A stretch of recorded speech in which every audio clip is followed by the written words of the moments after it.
I'm Henry Gamber with University News. I'm joined by Lucas Kenny and UNews anchor Abby Higginbotham. Tonight we moderated the SGA Presidential Debate. Afterwards, we spoke with the candidates and also members of the audience to see how they thought the debate went. I think it went great.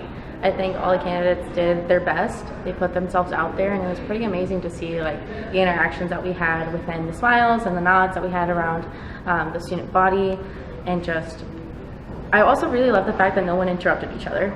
You see in a lot of debates where they're just really going ham at each other, and we all were just very civil.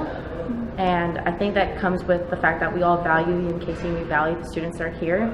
We just have a different approach of how we want to make things better here. I think for me, it was seeing all of the passion from all three of the candidates about wanting to make change in our university. The fact that SGA hasn't had an election like this in such a long time, despite the fact that we're competing against one another, it's so great to see that so many people care about enacting positive change at the university, and I think that really shined through all of the candidates tonight.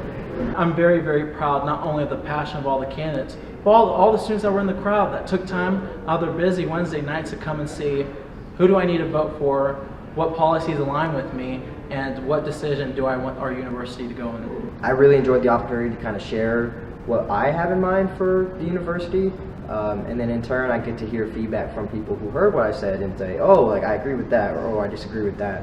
It helps me become a better leader, and so I really enjoy getting to have that conversation with students. I really enjoyed seeing how the candidates could take on the pressure, whether that would make them crack, or whether they could handle the heat in the kitchen.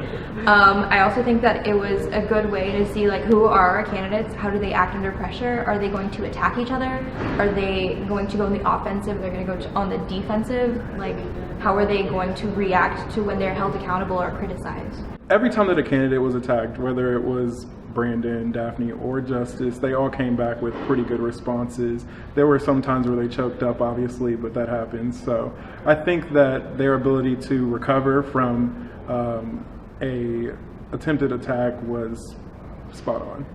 It was interesting to see the back and forth between the three of them. And I think through that we got a really clear sense of everyone's policies. I think it was Brandon who said that all three of us basically have the same goals. We just go about it in different ways. So when you start seeing the back and forth, I think that point was made very clear between all the candidates. Voting will be held on RU groups from March 16th to March 18th. Make sure to go out and vote, Roos.